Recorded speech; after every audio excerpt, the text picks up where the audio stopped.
year. The Arctic just finished its warmest winter on record, and sea ice hit record lows for this time of the year, with plenty of open water where ocean water normally freezes into thick sheets of ice, new U.S. weather data showed.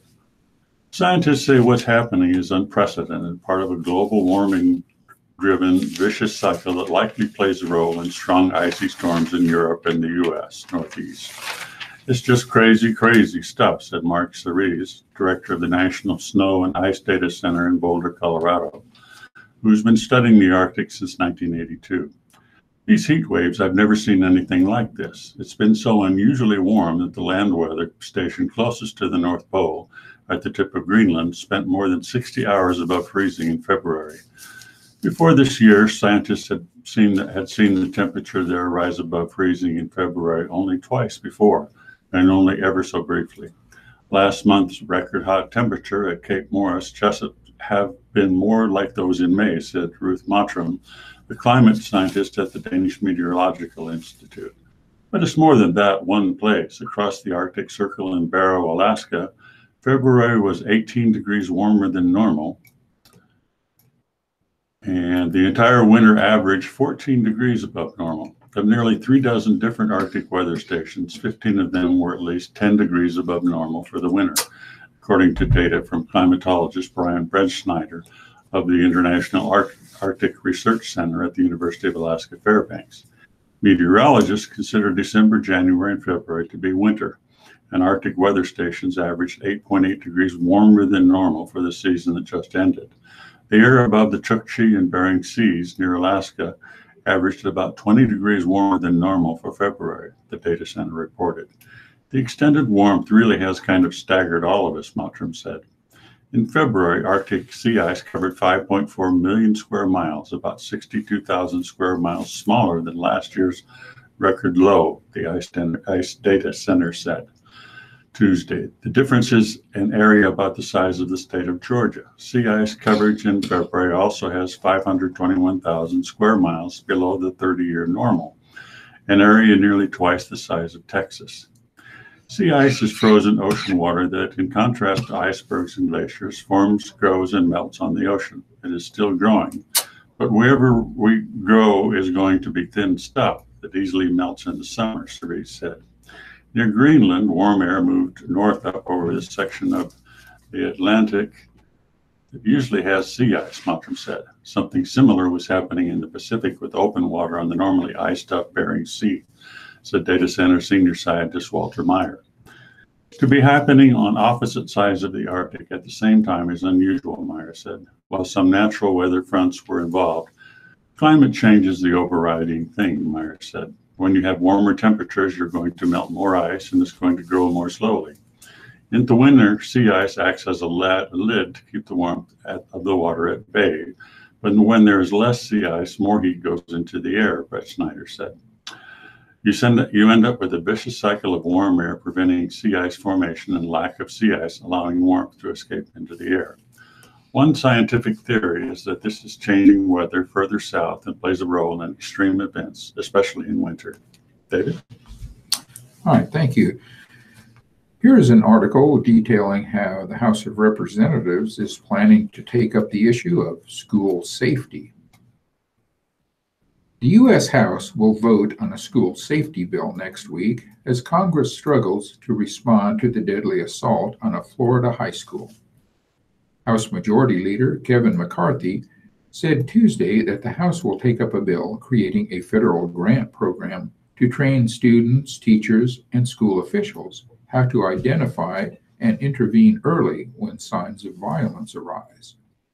The bill would implement federal school threat assessment protocols designed to prevent school shootings. If approved, the bill would be the first action in Congress in response to the February 14th attack on Marjorie Stoneman Douglas High School in Parkland, Florida.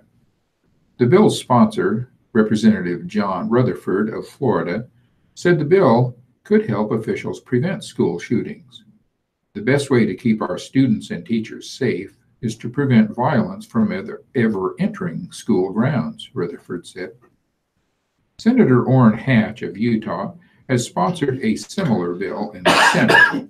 although senators are expected to turn first to a bill strengthening the federal background check system for gun purchases. No votes on gun bills are scheduled in the Senate. Meanwhile, Florida's Senate passed a bill Monday to create new restrictions on rifle sales and allow some teachers to carry guns in schools. It doesn't include the assault weapons ban that students who survived the Parkland rampage demanded of lawmakers. The Florida House will consider a bill similar to the Senate's.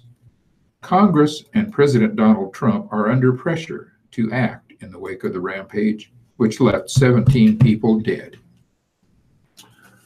Budget deal leaves Pentagon flush. Some worry about being able to spend all the cash from Washington. After complaining for years that it was starved for cash, the Pentagon now says it may have more money than it can possibly spend. The windfall is due to a budget deal between Congress and the White House last month that promises an added $80 billion for defense this fiscal year, including a requested $19.6 billion hike for operations and maintenance, an all-purpose Pentagon account used to fund troop training, ammunition, maintenance of tanks, warplanes, and ships, and other daily needs. Defense Secretary James M. Mattis pushed for a sharp increase in the account this year, arguing that years of budget wrangling had degraded the military's readiness to wage war. Congress is still finalizing 2018 appropriations levels for the Pentagon, a delay that has generals and admirals worried about spending all the promised cash in the 5 months remaining before the end of the fiscal year. We have a year's worth of money and 5 months to spend it, General Glenn Waters, the Assistant Commandant of the Marine Corps, warned at a Senate Armed Services Committee budget hearing. Critics say that giving the military more money than it can absorb invites waste and abuse, warning that the Pentagon has a long history of overpayments, cost overruns, and fiscal shenanigans. They cried wolf, and now they have more than they can possibly put to use, said Mandy Smithberger, the director of the Center for Defense Information, a policy organization critical of Pentagon budget practices. I think it's dangerous because you're going to see a use it or lose it kind of spending. Pentagon officials are worried about giving money back after claiming that mandatory spending caps since 2011, known as the sequester, had affected training, planning, and maintenance. There's no guarantee Congress or the White House will prove so generous next year. Due to Congress' delay in passing appropriation bills, Pentagon officials are urging lawmakers to allow them to carry over unspent funds into 2019 or to shift them to other accounts if they're unable to disperse all the operations and maintenance money by September 30th, the end of the fiscal year. We're going to do our best to spend it in the time frame, said General Stephen Wilson, the Vice Chief of Staff at the Air Force, told Congress at a hearing. The ad is so significant that we're going to have to look at having the ability to transfer some of that money from account to account. By long-standing tradition, the House and Senate Appropriations Committee require the Pentagon to spend operations and maintenance fund the same year they are provided or turn the money back to the Treasury. David? All right. Here is an interesting article explaining how the Justice Department is suing California over their sanctuary laws. The Trump administration on Tuesday sued to block California laws that extend protections to people living in the U.S. illegally, the most aggressive move yet in its push to force so-called sanctuary cities and states to cooperate with immigration authorities. California officials remained characteristically defiant, vowing to defend their landmark legislation. The Justice Department argued that a trio of state laws that, among other things, bar police from asking people about their citizenship status or participating in federal immigration enforcement activities are unconstitutional and have kept federal agents from doing their jobs. The lawsuit named as defendants the state of California, Governor Jerry Brown, and Attorney General Xavier Becerra. I say bring it on, said California Senate President Pro Tem Kevin De Leon, a Los Angeles Democrat who wrote the sanctuary state bill. It is the latest salvo in an escalating feud between the Trump administration and California, which has resisted the president on issues like taxes and marijuana policy, and defiantly refuses to help federal agents detain and deport undocumented immigrants. U.S. Immigration and Customs Enforcement has said it will increase its presence in California, and Attorney General Jeff Sessions wants to cut off funding to jurisdictions that won't cooperate. The lawsuit sets up a clash not just over what is the best immigration policy to promote public safety, but also over what power the federal government should exert over the states. The court's decision could have far-reaching consequences for other jurisdictions with similar policies. There is no formal definition of a sanctuary jurisdiction, but the Justice Department has put dozens of other locales in its crosshairs this year, threatening to subpoena 23 jurisdictions, including Chicago and New York City. It suspects of unlawfully interfering with federal immigration enforcement. In the Russia probe, Trump to counteract 2018 election meddling. President Donald Trump said Tuesday that he's not worried that Moscow will meddle in the upcoming midterm elections because the United States will take steps to prevent it. Whatever they do, we'll counteract it very strongly, the president said.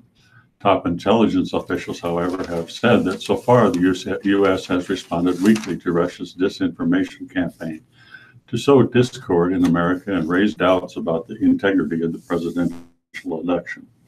Trump, who has refrained from pointing a finger at Moscow, acknowledged that Russia interfered in the presidential election, but said it had no impact on the U.S. vote tally.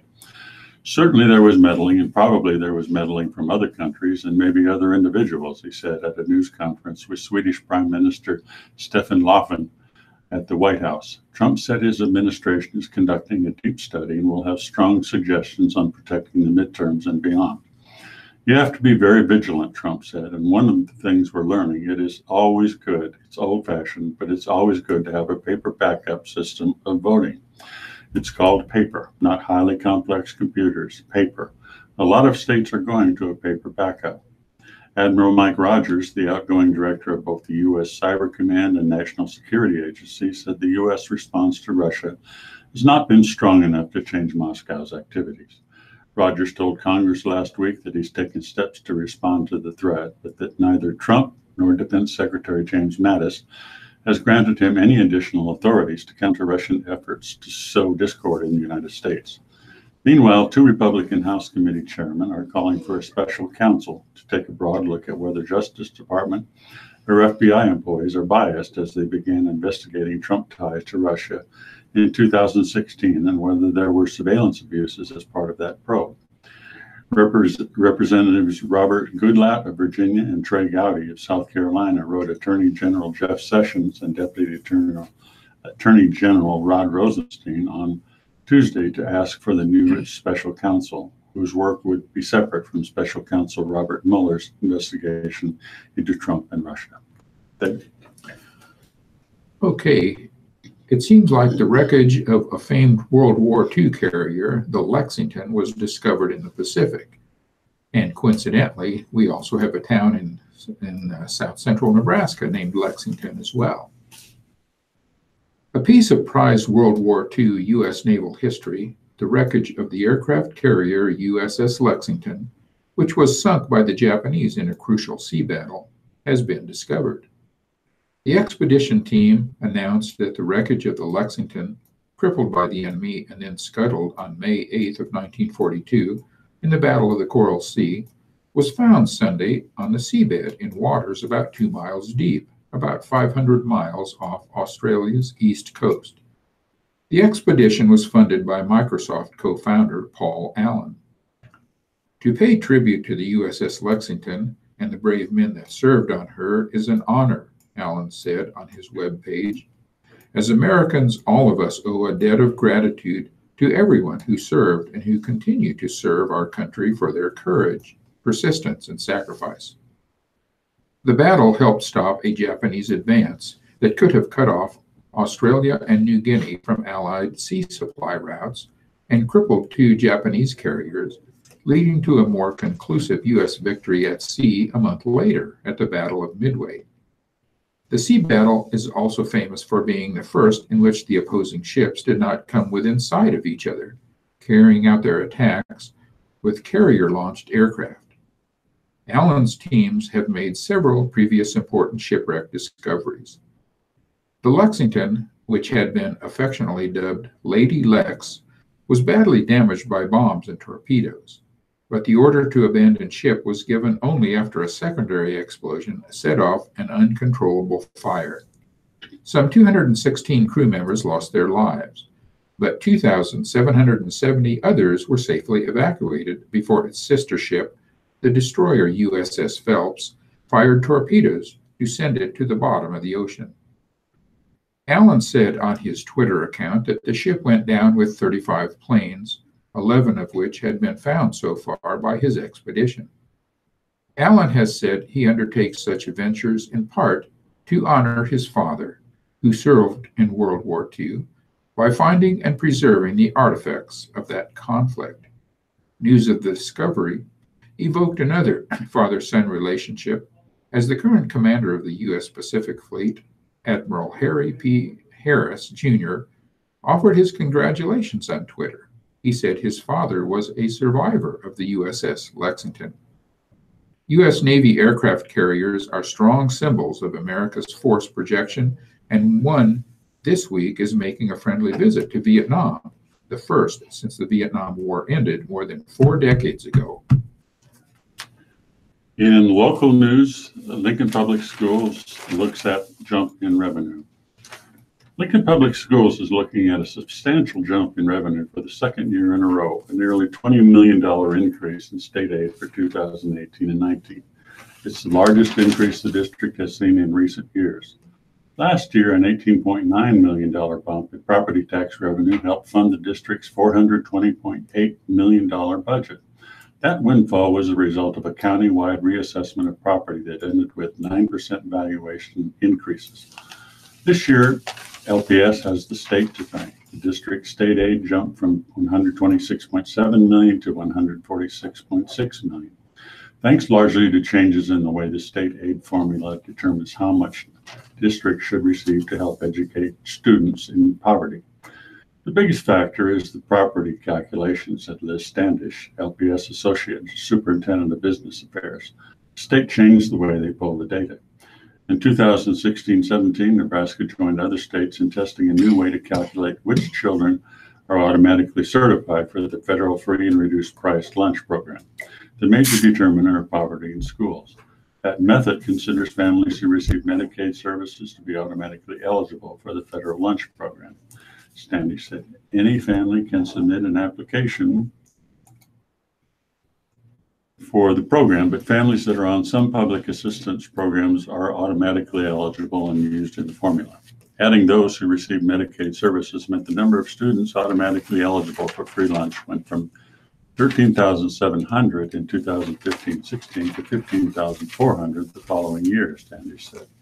That change wasn't reflected in the state aid calculation until the 2018-19 year. That meant that the poverty allowance, the amount of extra money the state calculates the district will need to educate students who live in poverty, jumped by $11.3 million, said Bryce Wilson, the Nebraska Department of Education's Director of Finances and Organizational Services. Omaha Public Schools saw the impact last year when its poverty allowance jumped by $9.4 million, Wilson said. OPS total state aid increased by $62 million to $288.2 million last year. For the coming year, without that bump, its state aid decreased by $12.5 million. The other factor fueling the state aid increase for LPS this year is overall student growth, Standish said. The district has absorbed nearly 5,000 additional students over the past 5 years. Because of the way the formula averages growth over time, Standish said, the full effect of that growth is beginning to be reflected in the formula. David? All right, thanks, Ron. And here's an article concerning the waste collection contract within the city of Omaha. Omaha's next residential waste hauling contract will most likely require 96-gallon covered carts at the curb, though people would have the option to downsize. The system would use automated trucks powered by an alternative fuel like compressed natural gas. No decision has been made on whether to require haulers to separately collect yard waste.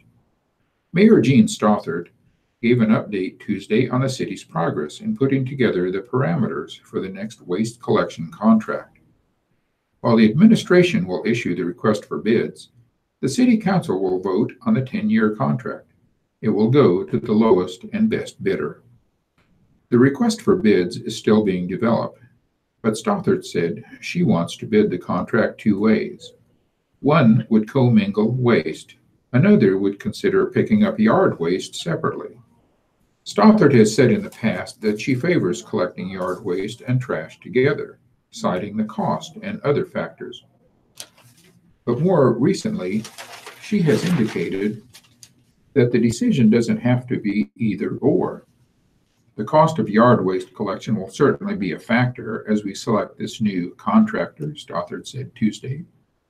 The decision on the new contract will affect 145,000 households across the city and is expected to about double the cost of the current contract. The city pays its current hauler, Waste Management, about $16 million a year. The new contract could top $500 million over 20 years, said Mike Miller, a vice president of SCS Engineers, which is helping to develop the request for bids. The 10-year contract would have the option for 2 5-year extensions. That figure doesn't include fees paid for the Douglas County landfill. Under state law, Omaha residents don't pay a separate charge for garbage service as residents of some areas do. The service is wrapped into the city budget. The city has historically worked with a private contractor to provide the service. Omaha's contract with Waste Management expires at the end of 2020, but city officials have said they hope to put the new contract out to bid this year. Stothert said the city can't find a company that wants to bid on the old, antiquated system the city currently uses, even Waste Management. Industry standards have changed, she said. Under the changes outlined Tuesday, the city would be served by trucks equipped with automated arms. Semi-automated trucks would be used in areas with narrower streets. Workers would no longer manually throw trash into the truck. Meanwhile, residents could have as many as 3 96-gallon carts, one each for garbage, yard waste, and recyclables, or one for recycling and 2 for combined garbage and yard waste. The city would allow people to exchange their 96-gallon cart for a half-size container or opt out of a service if they, for example, didn't recycle. Public feedback has shown that 96-gallon carts would meet the needs of the vast majority of residents, Miller said. Under the current contract, Waste Management is supposed to pick up trash, recycling, and yard waste separately. Omahans can set out an unlimited amount of yard waste and up to 5 32-gallon containers of trash. But Stothert said Tuesday that unlimited yard waste collection is not sustainable. There is significant cost to the taxpayers for unlimited collections, and it's not sustainable in a long-term contract, she said. Councilman Pete Festerson said he'd like to see the contract bid a number of different ways so the city has options to choose from. Festerson, a proponent of separate yard waste collection and composting, said he thinks most of the public and council want a contract that's efficient and environmentally friendly. I think we're 10 years behind right now, and we have the opportunity to get it right for the next 10 years, he said. Signs are everywhere. County replaces more than 1,100 signs annually. The county replaces between 1,100 and 1,800 signs a year, mostly stop signs, but there are also speed limit signs, driveway ahead signs, curb signs. The county engineer has 2 1/3 people dedicated to sign replacement and a $25,000 budget for material. There are signs that get shot or spray painted, and then there is the Nebraska wind. When the wind blows the sign back and forth, the bolts will fall, said County Engineer Pam Dingman. So our staff will be replacing a few wind-battered signs in the next few days. County replaces the county's almost 14,000 signs on a 10-year cycle.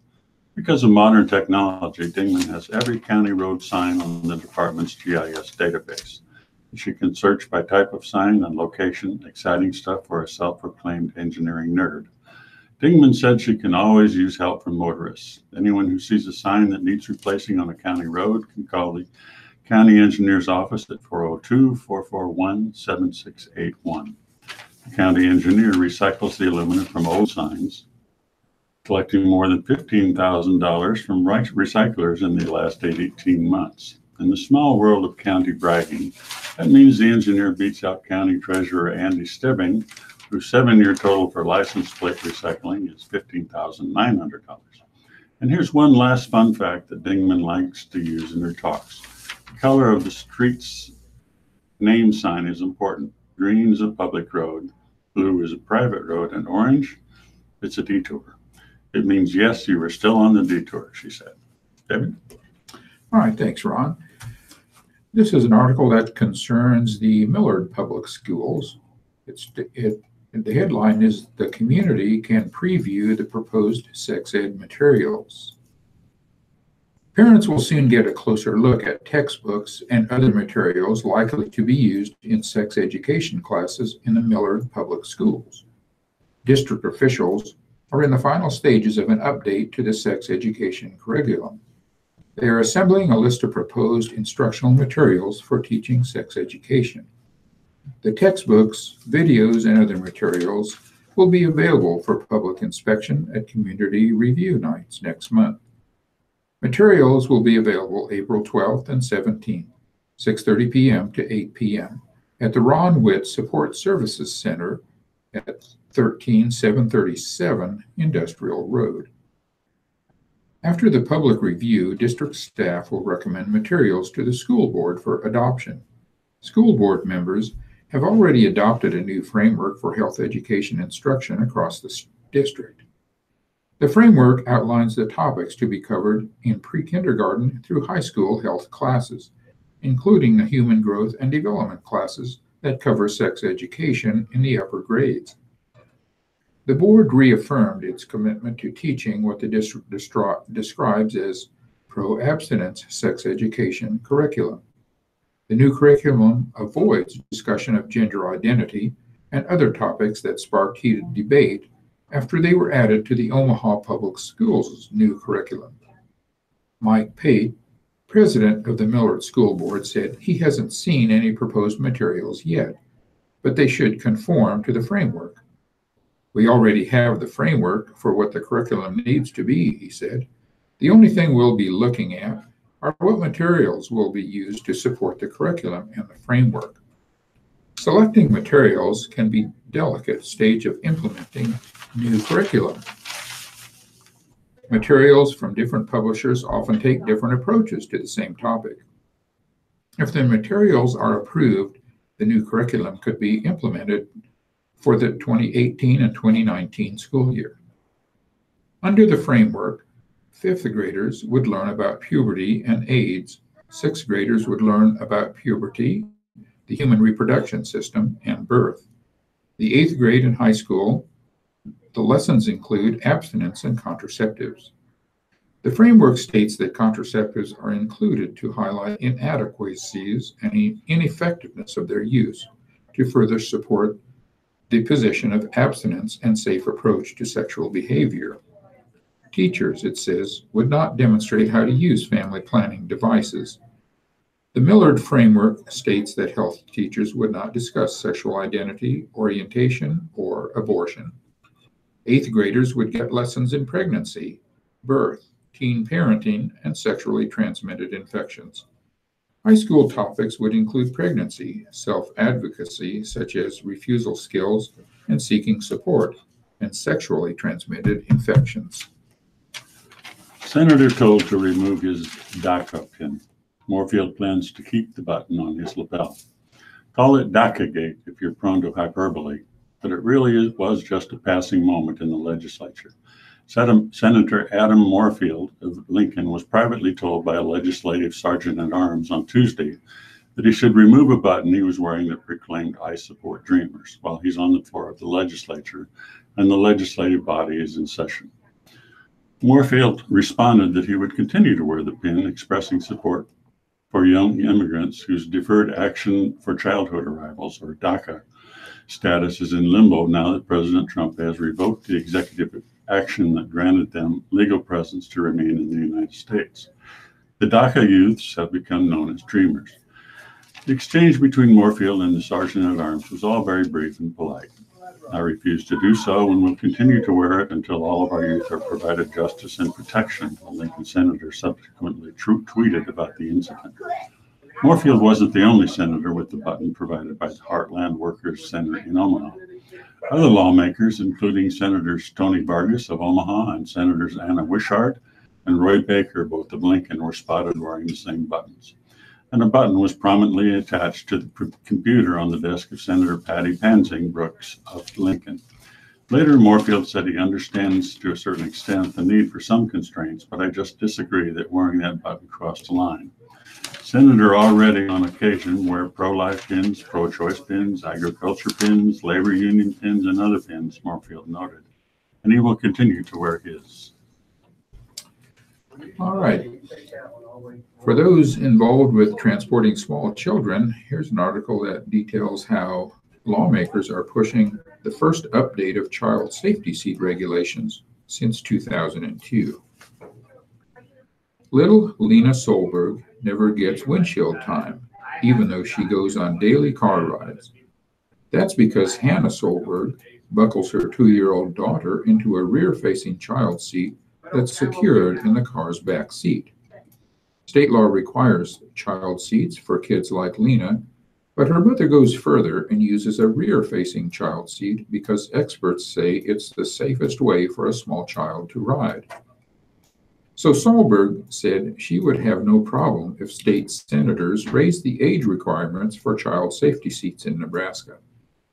I'm already doing that, so it makes me feel better that other children would be protected, Solberg said. With Legislative Bill 42, State Senator Robert Hilkeman of Omaha wants Nebraska to pass the first major update of child passenger safety regulations since 2002.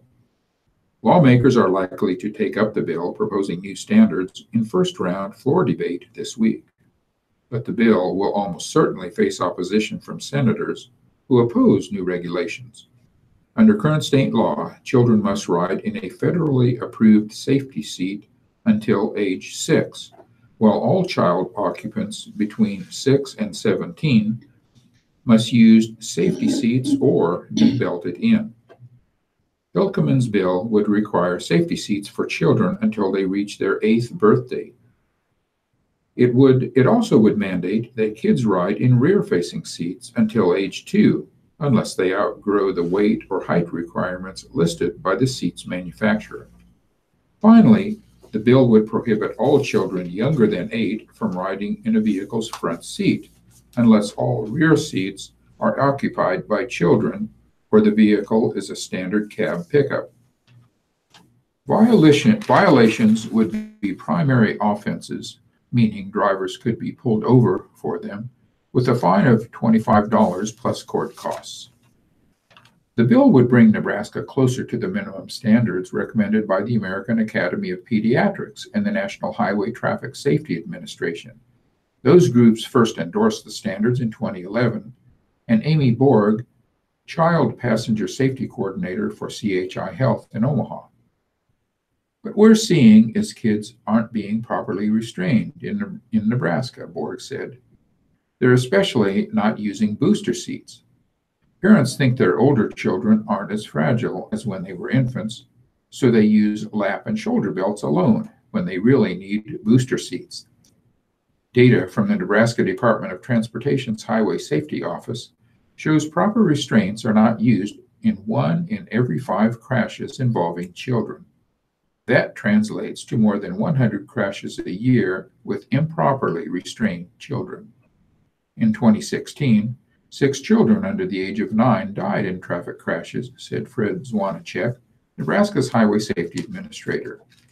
3 of the children were not in proper restraints, he added. Hilkeman said he believes that he has the votes to advance the measure, but he expects to hear opposition during debate. The state engages in comprehensive efforts to educate parents in the best practices for child safety seats, but education alone isn't enough, Hilkeman said. Updating the law would do a lot to raise awareness. Well, it's 10:40 and time to move on to the obituaries. From the Lincoln Journal-Star, Schaefer, Twyla M. McDill Schaefer, age 96, of Lincoln. Services Thursday, March 8th at 10 a.m. at the First Presbyterian Church in Lincoln. Memorials to the Lewis and A. Schaefer and Paul H. Larson Endowed Scholarship at Nebraska Wesleyan University or Gross Catholic High School in Bellevue. No funeral home was listed. Eagleton, Selma C. Eagleton, age 86. There was a cremation. Services are pending. Radenslaben, Richard C. Radenslaben, age 72. The memorial service will be held at 2 p.m. Thursday, March 8 at St. Mark's United Methodist Church on Pioneers Boulevard in Lincoln. There was a cremation. There will be no visitation. Memorial contributions can be made to the family for future designation. Roper and Sons are handling the arrangements. Owenbring Carr, Candace Owenbring Carr, age 75. Celebration of Candace's life will be Friday, March 9th at Ruthera's Mazer and Love Funeral Home at 2 p.m. Memorials to the family to be determined at a later date. Buckminster, Vernon Buckminster, age 70. No further information is available. Schweitzer, Daniel J. Schweitzer, age 77, of Lincoln. A mass of Christian burial, 10 a.m. Thursday, March 8 at St. Teresa's Catholic Church in Lincoln. Rosary, 7 p.m. Wednesday at March 7th, also at St. Teresa's. Memorials to the church or family. Family requests no flowers. Sailors, Betty Sailors, age 83. Celebration of Life Friday, March 9th at 10 a.m. The Savannah Pines Retirement Resort in Lincoln. Aspen Aftercare is handling the arrangements. Gish, James Jim Clinton Gish, age 80. Memorial services will be held at 10:30 a.m. Saturday, March 10th at First Christian Church in Lincoln. Memorials to First Christian Church. Arrangements by the Lincoln Memorial Funeral Home. Devokie, Phyllis M. Devokie, 73 of Lincoln. Funeral service at 1 p.m. Friday, March 9th at Trinity United Methodist Church. Lincoln Memorial Funeral Home is handling the services. Smith, Marl G. Chip Smith, age 72. Memorial service will be held at 11 a.m. Saturday, March 10th at Westminster Presbyterian Church in Lincoln. There was a cremation. There will be no visitation. Roper and Sons is handling the services. Jensen, Richard Dick E. Jensen, age 83. Mass of Christian burial, 10:30 a.m. Friday, March 9th at St. Patrick's Catholic Church. Memorials to the Nebraska State Historical Society or Capital Humane Society in Lincoln. Lincoln Memorial Funeral Home is handling the service. Heinrichs, Vance H. Heinrichs, age 87 of Seward. Funeral services at 10 a.m. Friday, March 9th at St. John Lutheran Church in Seward. Memorials to the Concordia University. Funeral arrangements entrusted to Zabka Funeral Home in Seward. Tuttle, Jean E. Tuttle, age 78. Funeral services will be at 2 p.m. Sunday, March 11th at Colonial Chapel Funeral Home. Memorials may be directed to the family for later designation. Colonial Chapel Funeral Home is handling the arrangements. Bartek, Joanne Rose Ringsmith, Bartek, age 32. Funeral service will be held at 10 a.m. on Friday, March 9th at Berrien Church in Lincoln in lieu of flowers. Memorials are suggested to the family for future designation. Ruthera's Mazer and Love Funeral Home is handling the services. Myers Garman, Jesse Y. Myers Garman, age 78. Graveside service will be held at 11 a.m. Friday, March 9th at the Wyuka Cemetery. Visitation 2 to 6 p.m. Thursday, March 8th, and 9 to 10:30 a.m. Friday, March 9th at the Metcalf Funeral Home in Lincoln. Metcalf Funeral Services is handling this service. Nielsen, Dorothy M. Nielsen, age 93. Dorothy wanted everyone to think of their loved ones, and in lieu of flowers, memorials could be directed by you to the cause of your choice. Roper and Sons is handling the services. Ostrander Range. Thumb Eileen Ostrander Range, age 95, of Crete. Memorials may be directed to the family for later designation. The private family graveside service will be held at Lincoln Memorial Park Cemetery. Thompson. Shirley L. Dake Thompson, age 91. Funeral services will be held at 11 a.m. on Saturday, March 10th, at Roper and Sons South Funeral Home on Hohensee Drive in Lincoln. Memorials are suggested to the Nebraska PEO Home in Beatrice, Nebraska, the Joy Lutheran Church in Parker, Colorado, or a charity of your choice. Roper and Sons is handling the services. Barney, Leontine M. Lonnie Barney, age 69. Memorial services at 11 a.m. Friday, March 9th at First Plymouth Congregational Church.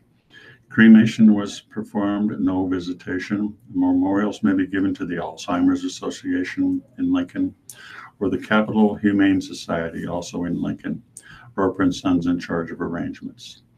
And here are death notices with no other information given. Ritter, Arlene Marie Ritter of Johnson, died March 6th. Needfeld, Richard Needfeld, age 56, of Schubert, died March 5th. Wernsing, Karen K. Wernsing, age 51, passed away March 2nd, 2018.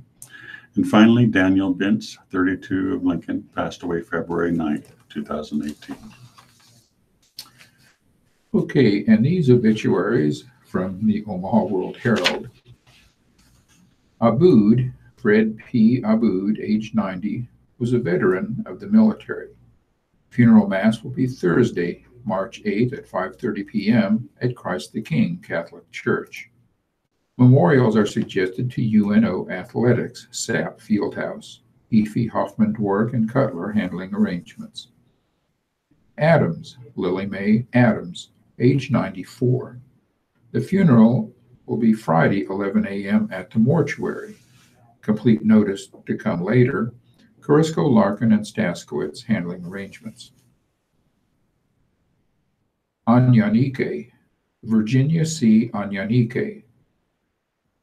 Memorial service will be Saturday, March 10th at 11:30 a.m. at Holy Name Parish. Memorials suggested to Ad Gentes Missionaries in Omaha. Betcher, Eileen M. Betcher, age 87. Massive Christian burial will be Thursday, March 8th at 10 a.m. at St. Robert Bellarmine Catholic Church. Memorials to Sienna Francis House or Polycystic Kidney Disease Foundation. Efi, Hoffman, Dwork, and Cutler handling arrangements. Boer, Emmett Eugene Boer, age 69, was a veteran of the military. Memorial services will be Friday, March 9th at 11 a.m. at Campbell Armin Funeral Home in Blair. Campbell Armin Funeral Home handling arrangements. Brochat, Tammy L. Brochat, age 56. Celebration of Tammy's life will be Friday, March 9th, 11 a.m. at Westside Church. Memorials are suggested to Westside Church. Bethany Funeral Home handling arrangements. Campisi, Dorothy C. Campisi, age 89. Funeral Mass is Saturday, March 10th, 10 a.m. at St. Joan of Arc Catholic Church. Memorials may be directed to the family. Efi, Hoffman, Dwork, and Cutler handling arrangements. Cartafalsa, Joseph A. Cartafalsa. Memorial Mass will be Saturday, March 10th, 10 a.m. at Sacred Heart Catholic Church. Memorials are suggested to Josie Harper Hospice House. Efi, Hoffman, Dwork, and Cutler handling arrangements. Carter, Georgia Lee Carter. Homecoming celebration will be Saturday, March 10th, 11 a.m., with visitation starting at 9 a.m. at the New Beginning Community Baptist Church. Bremen Mortuary handling arrangements. DeWolf, Monica Helen DeWolf, age 98. The celebration of Monica's life will be held at St. Pius X Catholic Church on March 10th. Memorial Mass at 11 a.m. Memorials are suggested to the American Red Cross or St. Pius X Church. John A. Gentleman Mortuaries handling arrangements. Ike, Esther Ike, age 90. Funeral Mass is at Holy Cross Catholic Church at 11 a.m. on Thursday, March 8th. Memorials to Holy Cross Catholic Church or Hope Lodge of Omaha. Farivari, Valerie Jean Farivari. Visitation will be Thursday, March 8th from 12 noon to 1 p.m. at the West Center Chapel, followed by services at 1 p.m. Memorials to St. Jude Children's Research Hospital. Efi Hoffman, Dwork, and Cutler handling arrangements. Foreman, Larry Waddell Foreman. A memorial service will be Thursday, 10:30 a.m. at Grace Lutheran Church. In lieu of flowers, memorial suggested to Grace Lutheran Church or St. Jude Children's Hospital. Corisco, Larkin, and Staskowitz Funeral Home handling arrangements. Frame, Melvin M. Frame.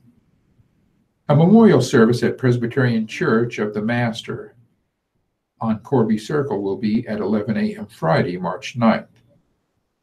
In lieu of flowers, memorials to PCM Music Fund. Crosby Burkett Swanson Funeral Home in charge of arrangements. Geibel, Paul G. Geibel, age 28. Funeral service Friday, 10 a.m. at Roeder Mortuary. Roeder Mortuary handling arrangements. Harding, Clifford J. Harding. Funeral Mass will be Friday, March 9th at 10 a.m. at St. Bernard Catholic Church on Military Road. Bremen Mortuary handling arrangements. Human, Edna L. Human. Visitation will be Wednesday, March 7th from 10 a.m. to 11 a.m. at the West Center Chapel, followed by services at 11 a.m. Efi Hoffman, Dwork, and Cutler handling arrangements. Jacobson, Dean Jacobson. At this time, there is no notice. Private services to be held later. Jenkins, Helen M. Jenkins, age 92. Funeral service at 11 a.m. and burial to follow. All services at West Lawn Hillcrest. Memorials in lieu of flowers to the Nebraska Masonic Home in Plattsmouth or the Nebraska Humane Society. West Lawn Hillcrest handling arrangements. Mace, Roe Harrison Mace III. Funeral services at 1 p.m. Friday, March 9th at the funeral home, Forest Lawn Funeral Home, handling those arrangements. Mayor, Dennis R. Mayer, age 69. Memorial Mass is Thursday, 10:30 a.m. at Assumption Catholic Church. Dennis Mayer was a veteran of the military and military honors presented by American Legion, Post 331. Corisco, Larkin, Staskowitz, handling arrangements. McManus, Mary A. McManus. Memorial service Thursday, March 8th at 10 a.m. at the Kramer Funeral Home, who is handling arrangements. O'Brien, Mary Eleanor O'Brien. Visitation is Wednesday at Mary Our Queen Catholic Church, with the funeral mass following. Efi Hoffman, Dwork, and Cutler handling arrangements. Ortega, Sister Naomi Ortega, RSM. Funeral Mass is Wednesday at 10 a.m. at the Mercy Villa Chapel. John A. Gentleman Mortuary is handling arrangements. Roby, Peggy Ann Roby. Services will be Friday, March 9th at 9 a.m. at the West Center Chapel of Efi, Hoffman, Dwork, and Cutler, who are handling arrangements. Ryan, Robert D. Ryan, Sr., was a veteran of the military. Massive Christian burial, 10:30 a.m. Thursday, March 8th, at St. Mary Catholic Church in Bellevue. Bellevue Memorial Chapel handling arrangements. Schaefer, Twyla M. Schaefer. Service is Thursday, March 8th, 10 a.m. at the First Presbyterian Church on South 17th Street in Lincoln. Louis A. Schaefer and Paul A. Lauritsen Endowed Scholarship at Nebraska Wesleyan University or Gross Catholic High School in Bellevue will accept memorials. Lincoln Memorial Funeral Home handling arrangements. Scott, Ralph Scott. A gathering of family and friends is 1 to 4 p.m. Saturday, March 10th at Bremen Mortuary, Southwest Chapel. In lieu of flowers, memorials may be made to the family. Bremen Mortuary handling arrangements. Sellinger, F. Richard Sellinger. Memorial Mass will be Thursday, March 8th at St. Charles Borromeo. Memorials are suggested to Your Team Cancer Foundation, Efi Hoffman Dwork and Cutler handling arrangement. Stark, Tony F. Stark, age 64. Celebration of Life is Saturday, March 10th at 11 a.m. at Benson Baptist Church. Bremen Mortuary handling arrangements. Truman, Francis T. Fruman. Complete notice to be published later. Efi Hoffman Dwork and Cutler handling arrangements. Van Kooten, Judy K. Van Kooten. Judy requested no service be made, but memorials will be directed by Bruce to either Pulmonary Fibrosis Foundation, St. Jude's Children's Hospital, or the Ronald McDonald House. Reichmuth Funeral Home handling arrangements. Ware, Nicholas Ware. Complete notice to come later. Efi Hoffman Dwork and Cutler handling arrangements. White, Elnora White. Funeral service 2 p.m. Friday, March 9th at Roper and Sons Chapel. Carrie O'Brien officiating. Memorials to the Capital Humane Society. Roper and Sons funeral services handling arrangements. White, Ronald J. White, age 70. Memorial service will be at a later date. Thomas Funeral Home handling arrangements. White, Sally L. White. Services are Wednesday, March 7th at 11 a.m. at the West Center Chapel. Efi Hoffman Dwork and Cutler handling arrangements. Youngs, Gerald L. Youngs, was a veteran of the military.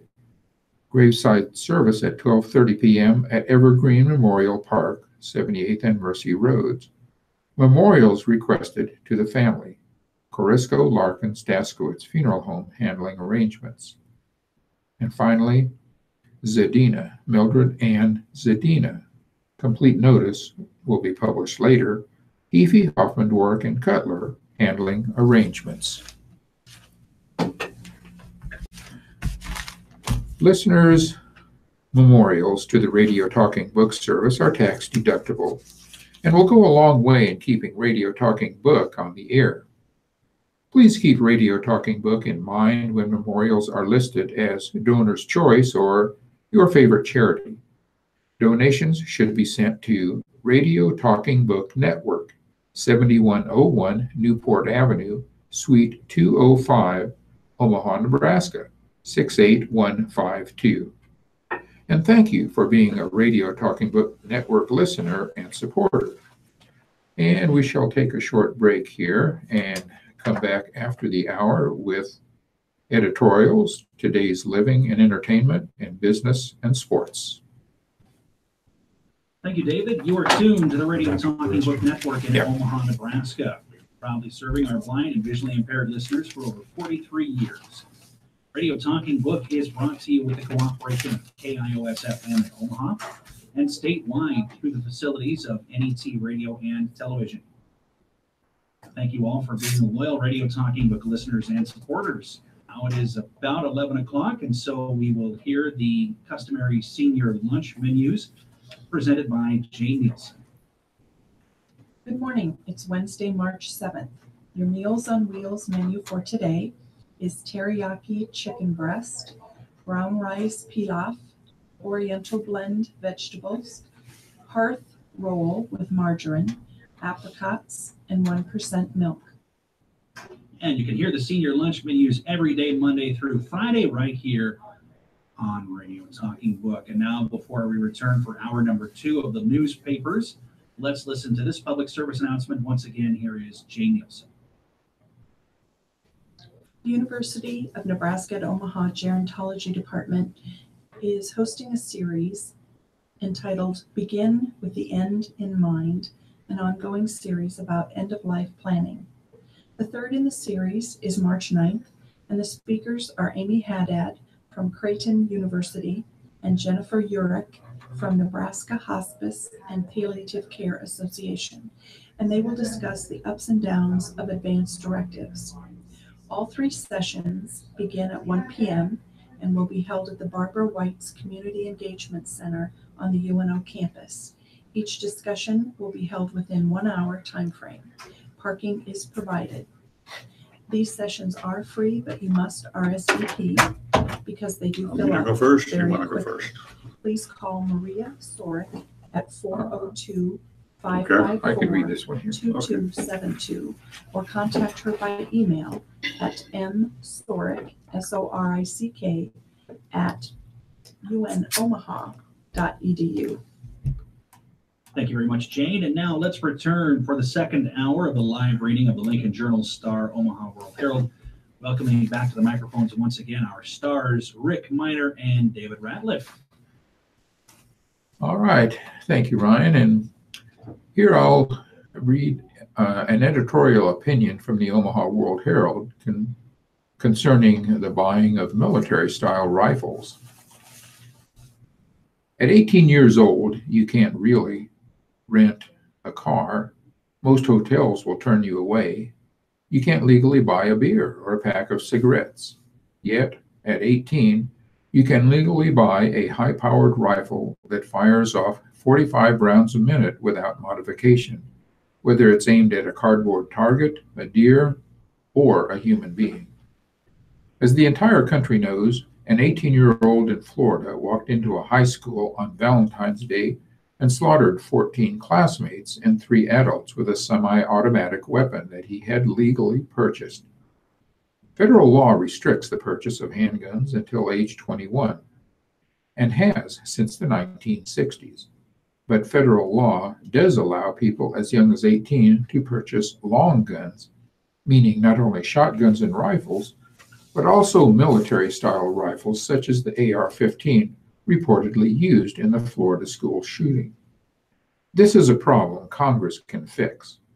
It doesn't require an overarching political solution, and Congress has every right to raise the age at which a person can independently purchase military-style rifles. This can be done without restricting access to the long guns that people use for hunting, and without restricting access to AR-15s and other so-called assault rifles that adult sports shooters use. Reasonable people can disagree about whether such military-style weapons should be sold for private possession in the United States. There are also a number of logical arguments for and against broadening the use of background checks.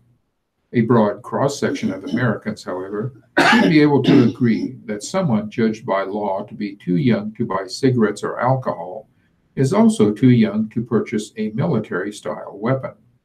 4 major retailers, Walmart, Kroger, LL Bean, and Dick's Sporting Goods, aren't waiting for Washington. They have already announced they will no longer sell any guns to anyone under 21. Republican Governor Rick Scott of Florida endorsed raising the limit to age 21 for rifle sales. Republican President Donald Trump has also said he is open to the idea. It's time for members of Congress to join them. Congress, if desired, could carve out a reasonable exception to allow private purchases of such weapons by young people serving in the military. After all, enlisted military personnel as young as 18, 19, or 20 routinely use assault-style rifles. However, they do so under proper supervision with professional training in a controlled environment. and they were vetted before ever entering the armed services. The most challenging job might be defining military-style rifles. Lawmakers will have to leave room in the definition so regulators can keep up with manufacturing changes. The U.S. Supreme Court has stated clearly that, under the Second Amendment, Americans have an individual right to gun ownership, and for many Midlanders, firearms are a part of everyday life, as common as fall pheasant hunts for Nebraska grasslands. At the same time, restricting access to certain guns until a person has reached the age of majority is a sensible idea that would serve the public interest. It is among the ways even conservative jurists have argued that a militia might be regulated well. In a column from Leonard Pitts Jr., shouldn't someone defend Trump? Shouldn't there somebody to defend Donald Trump? Opinion page editors have been wrestling with that question for over a year. Good opinion editors, you see, pride themselves on ideological balance, mixing and matching pundits who reliably leave the conservative right gnashing its teeth with those who routinely leave the progressive left rending its garments. But Trump has thrown that balance into disarray. It's easy to find progressive writers willing to lambaste him, but as more than one editor has lamented, when they look for balance to writers on the right, who can usually be depended on to defend a conservative Republican, it turns out they view him with similar scorn. I once heard an editor muse about maybe making a concerted effort to find new voices willing to stick up for Trump. But to me, that smacks of false equivalence and obscures an important point. If writers who unstintingly praise George W. Bush, John McCain, and Mitt Romney are unwilling to champion this guy, is that not visceral confirmation of what an outlier he really is? The Trump question, though, is just a subset of a larger one. Namely, how should mainstream news media deal with the fever swamp of conspiracy, lies, and hogwash that produced and sustains him? To put it another way, should crazy have a place in the public square? USA Today says yes. A few days ago, it published a column that raised eyebrows and blood pressures among progressives. It wasn't the writer's opinion teachers should be armed that rattled them. It was rather the writer himself. Jerome Corsi is a birther who heads the Washington Bureau of InfoWars, the conspiracy theory empire of Alex Jones. He's the guy who says the Newtown massacre never happened and once promoted claims of Hillary Clinton running a child sex ring out of a pizzeria. As Media Matters puts it, no serious outlet should elevate Corsi's opinion. But US Today did. In a statement to the Daily Beast, editorial page editor Bill Sternberg defended his decision. US Today's opposing view shows readers more than one point of view on an issue. Our signature debate format reinforces our reputation for fairness, which is one of our core values, which is disingenuous on two counts. One is not really the point of view people are objecting to, but the author thereof. Two, while fairness is indeed a core value, nothing about fairness precludes the obligation to use judgment. Sternberg implicitly pretends otherwise, but ask yourself, if the paper ran a piece condemning child molestation, would it feel compelled to offer an opposing view from a pedophile? Of course not. Journalists like to pretend judgment is not part of what we do, but it is, in fact, at the heart of it. This is not an abstract argument. Mainstream news media have been frustratingly slow to realize that we are under attack. A recent Washington Post story documents how, just 47 minutes after news broke of the shooting in Parkland, online conspirators were already building their crisis actors narrative. 47 minutes, there were still bodies on the floor. There's a war going on outside, one anonymous poster wrote, and it is only partially being fought with guns. The real weapon is information, and the attack is on the mind. So yes, this is coordinated, it is intentional. That's why USA Today's decision to legitimize Jerome Corsi is appalling. He represents forces that threaten not simply news media, but ultimately the nation. Yes, fairness is one of our core values, but isn't common sense one too? Okay, thank you, Ron. Here are some letters to the editor from the Omaha World Herald. This first one is headlined, "Two Parties Just Gripe and Bicker." After reading the February 18th public polls, maybe the two-party system isn't the best thing anymore. All they do is fight about what is right or wrong. Nothing really ever gets done. Just maybe if they would work together, they could come up with the right thing to do. Maybe we only need one party called something like the United Freedom Party, interested in freedom for everyone. A party could come up with ideas and let the people vote for it or not. Remember, it's we the people, not just a few. That from Jerry Hansen of Omaha. And then there's this one, Pearls of Wisdom in Scott Frost's series. Henry J. Cordes should be commended for his excellent in-depth series on Scott Frost. Even the most up-to-date Nebraska football fan must have learned a few new tidbits of information concerning the heralded coach and his amazing journey back home. From a business and leadership perspective, there are even more pearls of wisdom to absorb from this story. The gridiron experience and sports background of athletic director Bill Moose was incredibly important to the success of this new hire. Moose fully understood what football, coaching, and family meant to Scott Frost. Moose remained patient during the whole process. When the prize is huge, patience can sometimes be a scarce commodity. Fortunately, in this story, it was not. For Scott Frost, the mentorship of Tom Osborne was priceless. If everyone started out in a new job or a new career, had a TO in their contact list, the workforce in this country would be unbelievable. The power and inspiration of a shared vision for any organization is critical and especially true for Nebraska football. Matt Davison knew, without a doubt, that former teammate Scott Frost shared the vision as well. Most importantly, both men shared the gut-wrenching pain of watching the vision disappear. Cornhusker fans owe Davison a huge thank you for often reminding Scott Frost with texts, phone calls, and visits that the shared vision for Big Red football success was possible again, but only with his leadership. That from Linda Van Dyke of Omaha.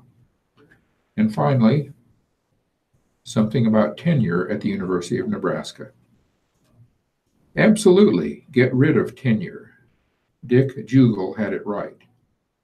The tenure system is costing the University of Nebraska and Nebraska taxpayers huge amounts of taxpayer dollars. University administrators need to be able to look at actual lecture hours per instructor and the per lecture hour cost for each instructor, and not be hamstrung by an outdated tenure system that allows for low productivity and the mandatory retention of the lowly motivated.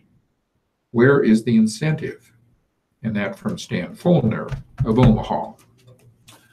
From the opinion writers of the Journal Star, pause needed to improve city plans on sustainability. Lincoln's far-reaching efforts to advance environmentally friendly policies have placed the city in an enviable position as arguably Nebraska's greenest community. But the city's ongoing campaign to be a steward of the planet, noble as it is, must be balanced with City Hall's role as a steward of public funds and the accountability that goes along with that position. As such, the Lincoln City Council's vote Monday to pump the brakes on the proposed 15-year contract with an environmental savings company, or ESCO, was the right call. Many valid concerns still linger about the specifics of what this agreement would entail, so progressing too quickly could be pricey. One prime example of this arises in the contract process as currently written. The proposed resolution, which council members agreed to shelve for 6 weeks, would have granted the mayor's office permission to authorize the ESCO contracts without bringing them before the council. An amendment offered in response would require all such contracts to be approved by the council, providing another layer of transparency and accountability. That has the potential of bypassing the purchasing department's established rules, which are public to help ensure backroom deals from benefiting friends and family of elected officials and taxpayer dollars are spent wisely. With the large price tag on these projects, poor decision may be costly. Accordingly, the procedure to bring them to fruition must be as transparent as possible, and it isn't thus far.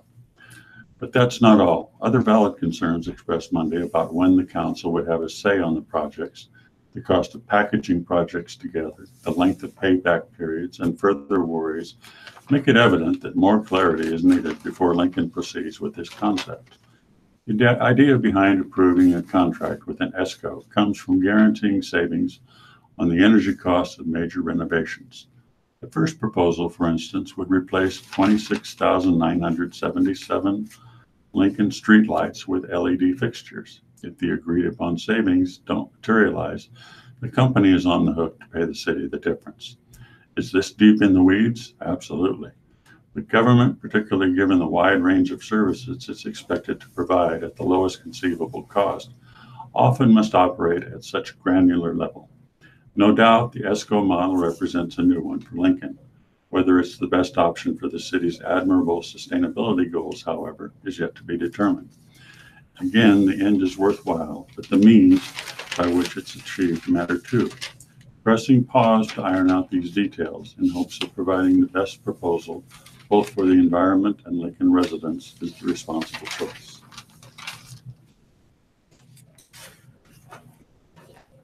Okay, in the Today's Living section, here are some letters to Amy.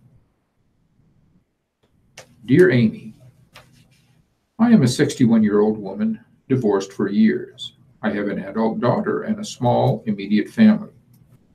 Years ago, I had lots of friends. Some moved, some got married.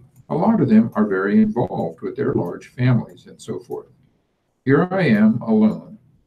I'm a very active, friendly, and interesting person. I have volunteered, gone to church, participated in meetings, taken classes, and so forth. It is extremely hard to make new friends at this age and in this day. The majority of people are into their own thing, do things with their families, have their own problems, and are not responsive. I've tried everything. Someone told me to stop trying and it will happen. Nope, it doesn't. I can't believe that in a city as big as New York, it's so hard to make a friend with so many lonely people out there. What do people in my shoes do? I need people in my life. Can you give me ideas? Signed, Lonely, in New York City. Dear Lonely, being a lonely woman in the big city is a theme that stretches from Edith Wharton to Nora Ephron. You're not alone in being alone. My main suggestion is that you should stay in one place long enough to establish yourself. This would be not only to meet people and make friends, but to also benefit personally from the activity. Dipping in and out of groups, volunteering, or going to church sporadically, this really makes you a moving target. And while it's wise to try different things if something isn't working, being consistent will put you on the radar of others who are also consistent. For instance, if you volunteer, take the same shifts for a period of time to see if you click with any of the other volunteers. Checking meetup.com in New York City, I see a huge variety of groups, including many advertised for the young at heart age group. You can join a book club, go bowling, play board games, go for hikes in the city, or meet at a comedy club.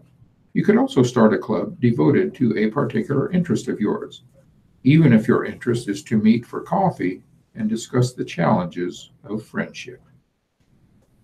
And this one, Dear Amy, my in-laws are travel nuts.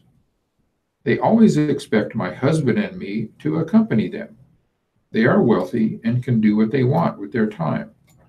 We work full-time, live paycheck to paycheck, and have a mound of student debt.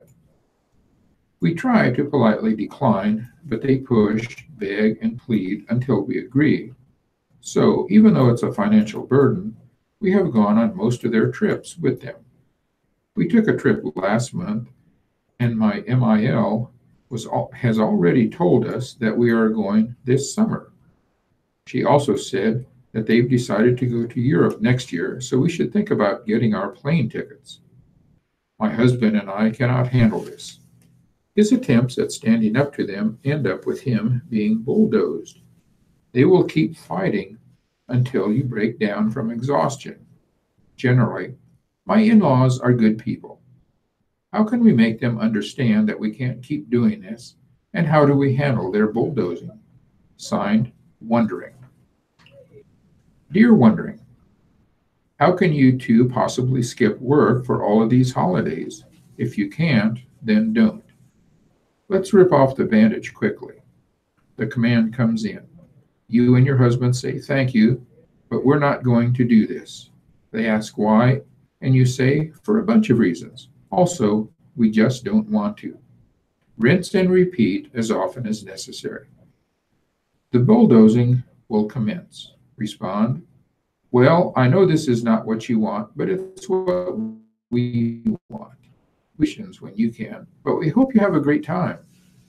Dealing with professional-grade bulldozing requires constant girding, responding calmly and pushing back when necessary. Dear Amy, I was disgusted by your awful answer to always a cat lady. Her so-called boyfriend claimed to be allergic, and she was going to give her cat away because of it. Really? I bet he was faking his allergy. She should keep the cat and dump him. Signed, a cat lover. Well, dear cat lover, cat lovers definitely have their claws out regarding this answer, but always a cat lady reported that her cat was suffering for reasons unrelated to the boyfriend and his allergies. Rehoming was definitely best for the cat. From Ask the Doctors, explaining rare bone marrow disorder. Dear doctor, I've been diagnosed with polycythemia vera, which I understand is very rare. I'm currently being treated with phlebotomies. Please explain this diagnosis and what science has learned about it. Dear reader, to understand polycythemia vera, or PV, you must first understand how bone marrow works. For starters, the marrow is full of stem cells that eventually become red blood cells, which carry oxygen, platelets, which help the blood clot, and white blood cells, which fight infection. Initially, however, the stem cells become either lymphoid cells, which develops into lymphocytes, specific type of white blood cell, or myeloid cells, which develop into red blood cells, platelets, or white blood cells that are not lymphocytes. PV occurs when the myeloid cells reproduce preferentially, producing more of their type of cells. This causes a significant elevation in the number of red blood cells and to a lesser degree platelets and white blood cells. The origin of this proliferation is linked to a mutation of the JAK2 gene, which is only occasionally linked to a genetic susceptibility within families. More often than not, it's a random mutation. The greatest complications of PV are due to the increased concentration of red blood cells and platelets within the bloodstream. This increases the risk of blood clots, which can lead to strokes, heart attacks, and a sudden loss of blood flow to other organs or to the extremities. About 16% of people with PV develop an arterial thrombosis or blood clot in an artery. About 7% develop blood clots in the veins, which can lead to clots in the legs or lungs, or in the vein to the liver and spleen. Speaking of the spleen, 36% of people with PV develop an enlarged spleen. Because this organ stores red blood cells and filters out old ones, a high concentration of red blood cells means that these cells become sequestered in the spleen, causing it to enlarge and compress surrounding structures. One of the more irritating symptoms of PV is itching, which worsens with exposure to warm water. A more troubling symptom is a burning sensation in the hands or feet due to alterations of blood flow in the small blood vessels in the feet or hands. This condition, called erythromelalgia, affects 29% of patients. Once a practitioner is clued into the possibility of PV, he or she may order a bone marrow biopsy as well as further blood work, including checking for the mutation in the JAK2 gene. Phlebotomy is often necessary to lower the red blood cell count, which significantly decreases the risk of blood clots. Low-dose aspirin, 81 milligrams, can provide benefit too, not only by reducing the chance of clotting, but by reducing the itching of PV. And for people over 60 or those with a history of clots, the medication hydroxyurea can help by lowering the red and white blood cell and platelet counts. As you mentioned, PV is rare, occurring 1 out of every 50,000 people per year on average. Although the condition can be life-threatening for all the reasons explained above, the phlebotomies, inconvenient though they are, can help keep the disease under control. All right, thanks, Ron. And also under the topic of healthful living, here's an article that suggests that opioids may be no better than common painkillers for chronic pain. Opioids may not live up to their reputation as uniquely powerful medicines for chronic pain, despite their risks. A government-funded research publicized Tuesday is among the first long-term studies to compare opioids such as oxycodone and morphine to common painkillers such as acetaminophen in patients with chronic back pain and arthritis. After a year of treatment, opioids weren't any better at improving pain related to daily functioning, such as ability to sleep and work, the study found. The opioids were also slightly inferior at controlling pain intensity, and patients on them reported many more side effects, according to the results published in the Journal of the American Medical Association. The fact that opioids did worse is really pretty astounding, said Roger Chu, a co-author of Centers for Disease Control and Prevention Guidelines on Opioid Use, who was not involved in the recent study.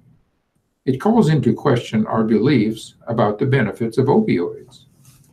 The findings run counter to years of medical practice in the U.S., where opioids have been prescribed to millions of patients for chronic pain over the years, even though data on their long-term effectiveness was lacking. While doctors are pulling back now, a surge in opioid use and abuse has led to an overdose crisis that kills tens of thousands of Americans each year. New data from emergency rooms show that more than 142,000 people were taken to ERs for opioid overdoses in 45 states during the recent 15-month period. The ER visits marked a nearly 30% increase above a previous 15-month period, the CDC said Tuesday. Specific numbers from Nebraska were not available. The study on chronic pain is also another blow for opioid manufacturers such as Purdue Pharma, which are already facing hundreds of lawsuits filed by the U.S. cities and counties over their role in the opioid crisis. More than 300 lawsuits are on hold as the drug makers engage in settlement talks, ordered by the federal judge in Cleveland who is overseeing the litigation.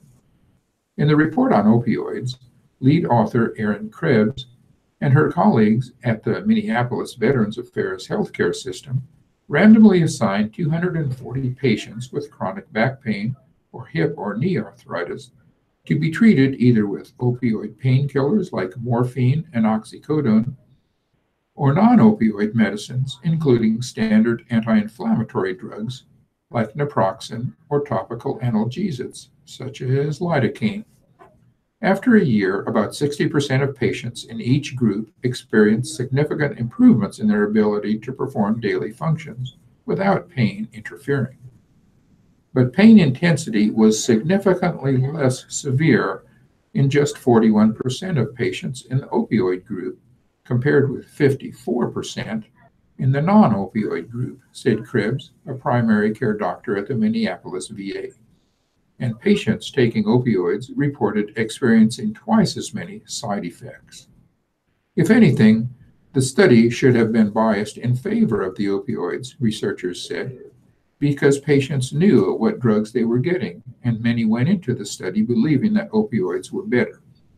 The results will be surprising for a lot of people, Krebs said.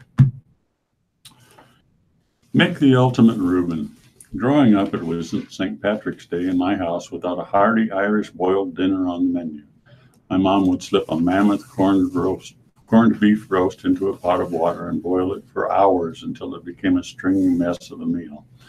The ruby-hued meat was always served alongside boiled carrots, boiled potatoes, and boiled cabbage.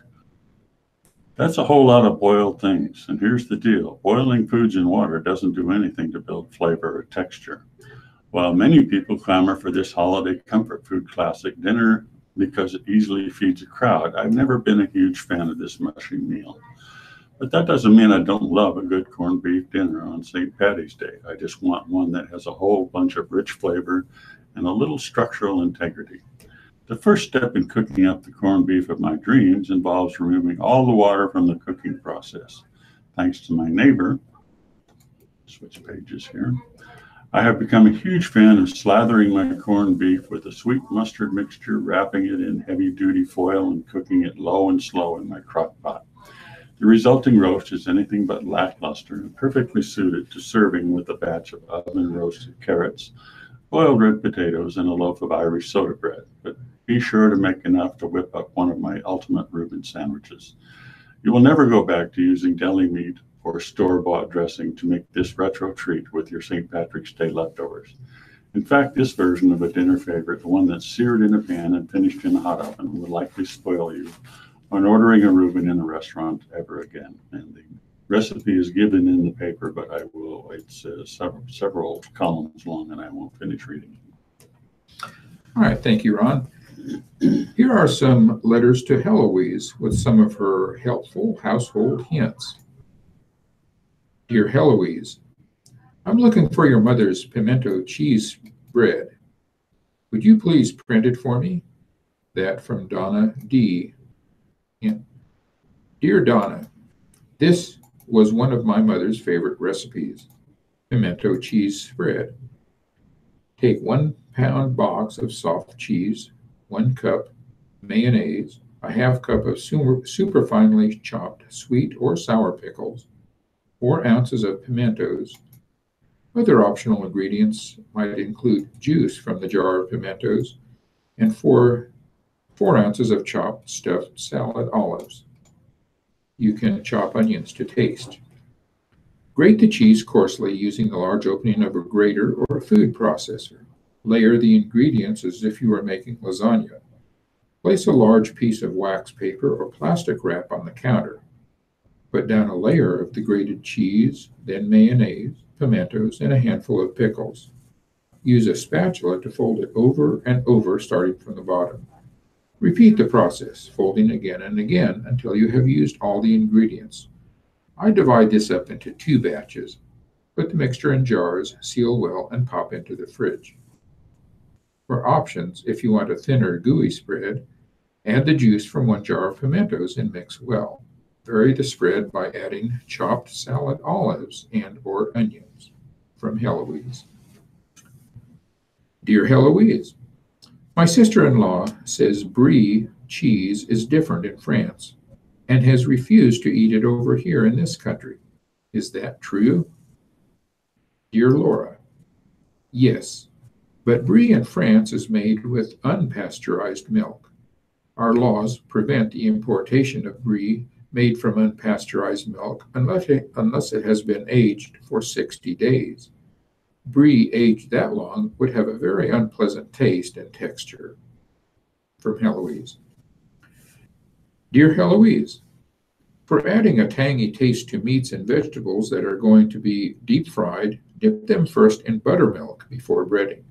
This works so well for folks who can't eat eggs, which is what we usually use before breading. From Kathy in Vicksburg, Mississippi. Dear Heloise, what does it mean when someone talks about empty calories? From Rita S. in Alabama. Rita, empty calories are calories that are nutritionally worthless. Sugars and fats add calories and inches to your waistline, but they contain few, if any, nutrients for your body. Fruit contains some sugar, but it also has vitamins and minerals, while a donut is filled with empty calories. Dear Heloise, I have a recipe that calls for white pepper. I have never heard of such a thing. What is white pepper, and does it have a different name? From Abby H. in Michigan. Dear Abby, yes, there is such a thing as white pepper. It's soaked in water until the black outer shell comes off. It has a hotter flavor than black pepper and is used in Southeastern Asian and Eastern European dishes, such as grilled meats, soups, and light-colored dishes. From Heloise. How to cook a corned beef. Tips for turning frozen brisket into a tender and tasty holiday meal. Question: would a corned beef brisket purchased on March 17th of last year and frozen still be any good? Technically, yes, according to the USDA. It would be safe to eat. It is more a quality issue than a food safety issue, but long-term freezing may cause changes in color, texture, and taste. Some foods can also lose moisture when frozen. To ensure that the corned beef is tender, I would recommend braising it or cooking it in a slow cooker, as I did with today's recipe. The slow cooker, which provides wraparound heat cooking and typically plenty of liquid, will help keep the corned beef moist. To freeze uncooked corned beef, if packed in a brine, it should be well drained. The salt in the brine can bring on rancidity and changes in the texture.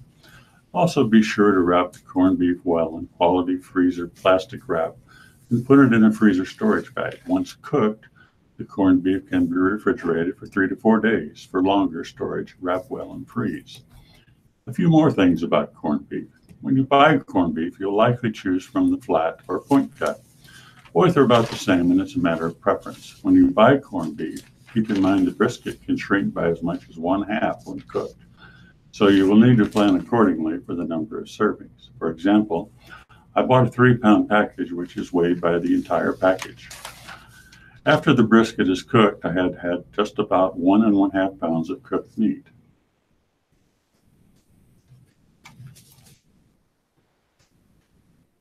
Guinness braised corned beef and cabbage. Before cooking, rinse the corned beef, and if it has a lot of fat, you can trim some away. Or some stores sell special cuts of corned beef with the fat trimmed. Corned beef is also well known for its high sodium content. Many stores now sell a lower sodium version.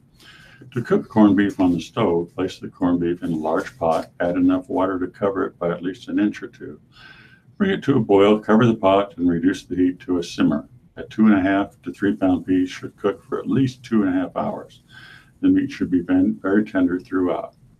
To cook corned beef in the oven, preheat the oven to 350 degrees. Season the corned beef as the recipe states and place in a baking dish, fat side up. If you like, place some carrots or potatoes around the brisket. Add water to cover 2/3 up the side of the brisket. Cover with foil, making sure the foil isn't touching the meat, and roast 2 to 2.5 hours until tender. Add more water if the brisket begins to dry out. Remove foil the last 30 minutes of roasting, remove from the oven and serve. If you want to try something different, there is a slow cooker Guinness braised corned beef with vegetable recipe given in the paper. Okay, going on to business and market news. Here's an article in which Trump says that he'll push tariffs despite pressure. Warning of economic fallout, congressional Republicans and industry groups pressed President Donald Trump on Tuesday to narrow his plan for across-the-board tariffs on imports of steel and aluminum. Trump appeared unmoved, declaring, "Trade wars aren't so bad." The president's top economic advisor, Gary Cohn, later announced he was leaving the White House after breaking with Trump on trade policy. Cohn, the director of the National Economic Council, has been the leading internal opponent to Trump's planned tariffs, working to orchestrate an 11th-hour effort in recent days to get Trump to reverse course. But Trump said Tuesday that he planned to move forward, contending that the U.S. has long been mistreated in trade deals. "We're doing tariffs on steel. We cannot lose our steel industry. It's a fraction of what it once was, and we can't lose our aluminum industry," Trump said during a joint press conference with Swedish Prime Minister Stefan Löfven. The president's pledge for action, which would be in line with one of his campaign promises, came after House Speaker Paul Ryan of Wisconsin called for a more surgical approach that would help avert a potentially dangerous trade war. Senate Majority Leader Mitch McConnell of Kentucky said there was concern that Trump's plan could lead to such disruptive turmoil. "We are urging caution," McConnell said. Republican Senator David Perdue of Georgia, who opposes the tariffs, said after meeting Tuesday with White House Chief of Staff John Kelly that the administration was willing to consider his views. "Absolutely. There's an openness now," Perdue said. I think there's been a step back, said Senator Pat Roberts of Kansas. I don't think he's reconsidering, but I think he's trying to figure out what his best step is forward. But those views sounded more like wishful thinking after Trump's press conference, in which he reiterated his plans to impose the tariffs of 25% on steel imports and 10% on aluminum imports. He said he'd respond to unfair treatment by foreign countries and huge trade deficits. We're going to straighten it out, and we'll do it in a very loving way, Trump said. The president also reaffirmed the possibility that Canada and Mexico might not face the tariffs if they are willing to offer more favorable terms under the North American Free Trade Agreement, which is being renegotiated. Treasury Secretary Steven Mnuchin told lawmakers that Trump was trying to balance protections for beleaguered steel and aluminum producers while making sure that we don't do undue harm to the economy. Bass Pro takes heat. Connecticut Governor Daniel P. Malloy wants Bass Pro Shops, which owns Cabela's, to be the latest major retailer to end the sale of assault-style weapons and stop selling firearms to people under 21. You have the opportunity to put Bass Pro Shops on the right side of history as we work to break the cycle of gun violence in the United States, Malloy wrote in a letter to Bass Pro Shops CEO John Morris Monday. The governor also asked Bass Pro Shops to stop carrying high-capacity magazines. Bass Pro Shops and Cabela's business is to provide tools and equipment for hunters, anglers, and other outdoorsmen and women, and I believe that hunters should be able to access the necessary items to hunt effectively, Malloy wrote. At the same time, it is clear that semi-automatic assault weapons do not fall within that category. Bass Pro Shops did not return a quote request for comment. The letter from Malloy came days after a Bridgeport attorney representing 9 families who lost loved ones at Sandy Hook Elementary School in their lawsuit against the manufacturer of the AR-15 made a similar plea. Do not allow the company you built to be complicit in the next senseless massacre, Josh Koskoff wrote to Morris. Connecticut banned the sale of assault-style weapons and high-capacity magazines as part of the sweeping gun legislation that was passed after the Sandy Hook shooting. The state gave Bass Pro Shops $31 million to build a $150,000 square foot store in Bridgeport, which opened in 2015. Malloy has defended the state lending money to a firearm retailer. I don't see any conflict with that. It's very much in keeping with our position with respect to guns, he said, after a 2013 State Bond Commission meeting. We highly regulate gun purchases and usage in the state of Connecticut, and companies are expected to live within that framework.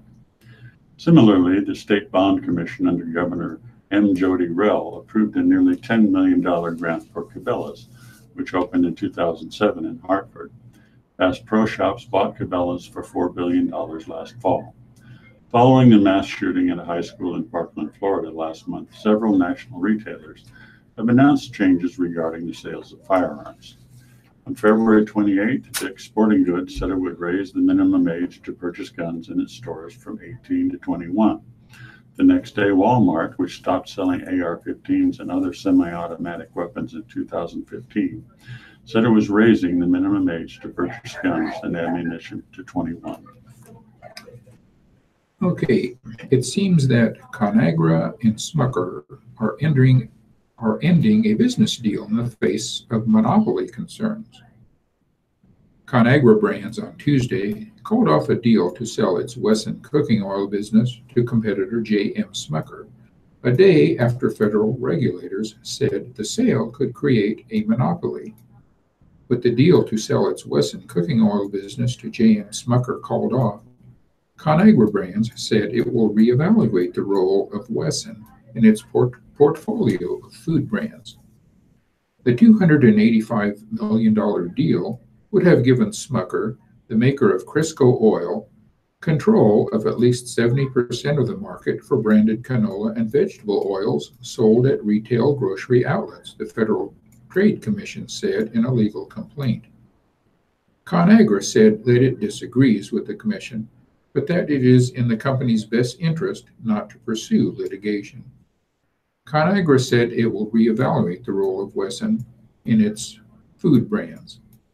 Smucker Chief Executive Officer Mark Smucker said the FTC underestimates the level of competition with private label oils. He said the merger would have provided cost savings to the company and ensured that branded oil products remain competitive in the marketplace.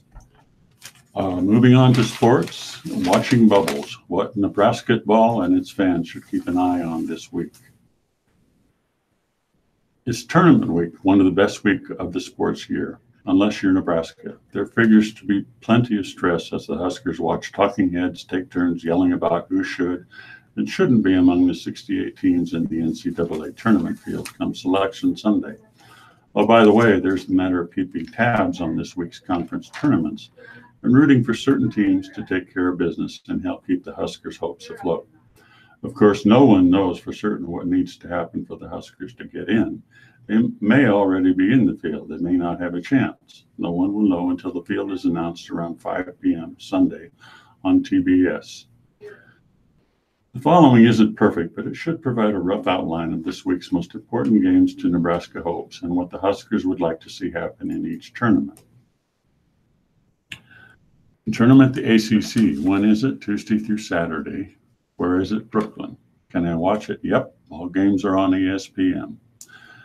What Nebraska needs. Notre Dame to lose quickly. The Irish squeaked past Pitt. That's winless in conference games. Pitt by 3 points on Tuesday's opening round. Star forward Bonzie Colson is back in the lineup after missing most of the season with a foot injury, making the Irish 19-13 a trendy pick to sneak into the field as one of the final alleged at-large teams. Nebraska fans should root hard for Virginia Tech to take Notre Dame out in Wednesday's second round. America East, what Nebraska needs. Top-seeded Vermont to win. This is likely a one-bid league anyway, so it may not matter. But Vermont's gaudy record, 26-6, and close losses to fellow bubble teams, Kentucky and St. Bonaventure, could make it an attractive at-large mid-major pick should the committee go in that direction. The Catamounts, great mascot, are 68th in Ken Palm, 12 spots behind Nebraska with an RPI of 60, which is 3 spots ahead of Nebraska. American Athletic Conference. What Nebraska needs, some more help from old friend Central Florida, but not too much. Cincinnati and Wichita State are tournament locks, but third-seeded Houston is right there on the bubble. A matchup between the Cougars and UCF looms in Friday's quarterfinals. If the Knights can get past East Carolina on Thursday, ideally for NU, UCF playing a virtual home game beats Houston in the quarterfinals and loses to number 2 seed Wichita State in the semis. Atlantic 10. What Nebraska needs. Rhode Island to regain its mojo and the Bonnies to go bye-bye. The Rams rolled through the regular season to earn the league's top seed, but lost their final 2 games and 3 of their last 5 to sink back towards bubble territory. The Big East. What Nebraska needs. Xavier and Villanova are playing for number 1 seed in the Big Dance, but it's what is happening behind them that intrigues the Huskers the most. Creighton and Seton Hall look like they're in the field. How many games do Butler and Providence need to win to get in? The league is strong, but the Huskers need chalk to avoid a team such as Marquette stealing a bid. Conference USA. What Nebraska needs. Top-seeded Nevada is in, and the Wolfpack are going to get a high seed, but they're really good. But Boise State and New Mexico, not to mention traditional power San Diego State, are good enough to pull an upset and make Nebraska sweat. The Pac-12. What Nebraska needs. Maybe the most wide-open tournament in the nation. Arizona is the top seed, but far from a lock. Number 2 seed USC, number 3 Utah, and number 4 UCLA are all scrambling for position. By the way, Dana Altman and Oregon are a 6th seed. The SEC. What Nebraska needs. Much like the Big 12, the network in charge of broadcasting the SEC games seems to think a big chunk of the league is getting in. This is another wide-open field. Mississippi State, who Nebraska played what seems like years ago in a hurricane exhibition, is the number 7 seed and has a chance to cause havoc. Sun Belt. What Nebraska needs. Nebraska needs to watch the Sun Belt. Really? Well, kind of. Louisiana is the heavy favorite, but the Raging Cajuns likely need to win their conference tournament to make the dance. Even with the 26-5 record, the strength of schedule is in the 250s with an RPI of 64, and a Ken Palm rating of 71. So just to be safe, Husker fans should root for the fleur-de-lis this week. Yes, and here's an article about the Husker women's basketball program and their chances of getting an invitation to the upcoming NCAA basketball tournament. Nebraska women's basketball is 21-10 overall and has 5 wins in the RPI top 50. It went 9-2 in true road games. It finished in a tie for third in the Big Ten, beat the numbers 4 and 5 seeds on the road in league play, and finished 8-4 in its last 12 games. Could the Huskers really be left out of the NCAA women's tournament? According to ESPN's Charlie Cream, yes, it's possible. Even as of Tuesday evening, he has the Huskers as the last team in his bracket. Tuesday morning, he had them as the first team out. That's how fluid it is. South Dakota State, winning the Summit League tournament title, beating NU coach Amy Williams' old team, South Dakota, opened up on at-large spot that the Jackrabbits likely would have taken. Cream already has Dayton taking one of them after it lost in the Atlantic 10 tournament. George Washington, which won the A10 tournament, gets the automatic bid. Dayton, 23-6 with an RPI of 32, will presumably receive an at-large bid. Maybe. We'll get back to that in a minute. Even if you think Nebraska is in right now, and I sense NU's staff and players believe beating Michigan in the Big Ten tournament was the clincher, the Huskers are right on the bubble anyway. But so are many other Big Ten teams. So is Creighton. The Blue Jays helped their cause with the win over St. John's in the Big East tournament. CU has 3 excellent non-conference wins at Nebraska, at Drake, and at home over South Dakota State, and just 1 bad non-conference loss to Washington. Rutgers' RPI is up to 40. The Scarlet Knights are 20-12 and have 5 top 50 wins. Yet Cream has Rutgers ahead of Nebraska. Now, before we start hammering our way here at ESPN Bias, I don't think there's any at work here. Our conference teams with an RPI of 40 or better don't get left out of NCAA women's tournaments. Since 2013, there are 40 or better RPI teams that have been left out.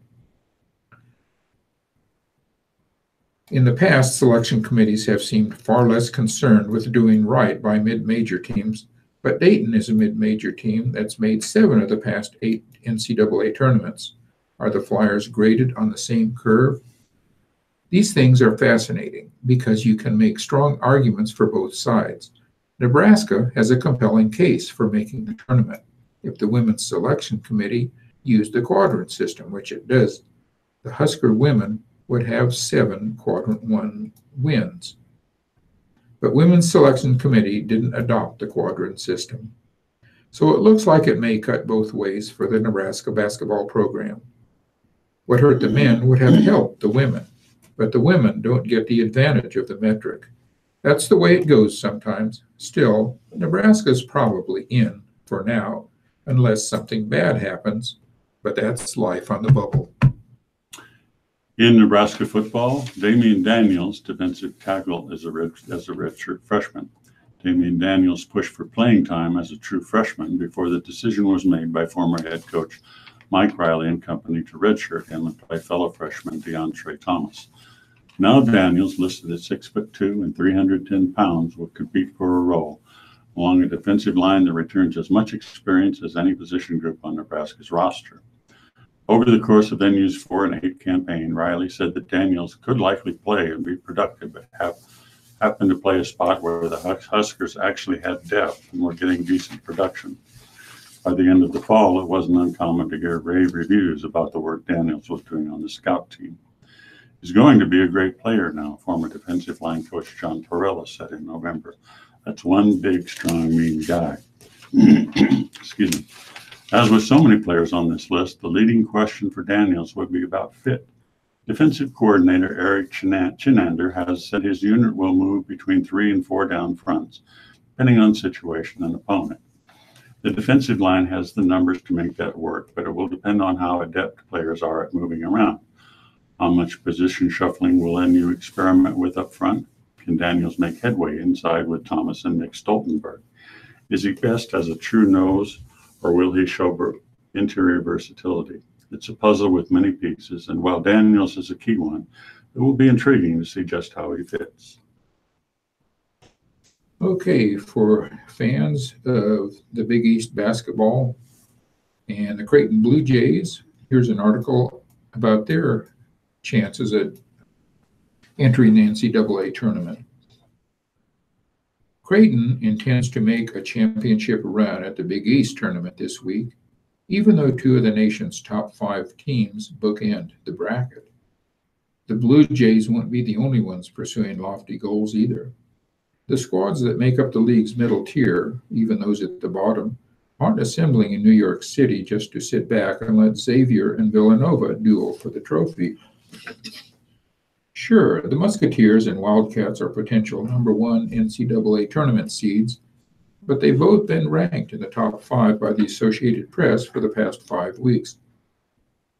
They've gone a combined 54-8 this year, and 27-5 against the Big East's other 8 teams. They've each produced top 10 offenses, so versatile and balanced it takes an especially inspired opponent to keep pace. But the Big East's top 2 seeds haven't met in the tournament title game since the league reconfigured. Actually, it hasn't happened since 2004.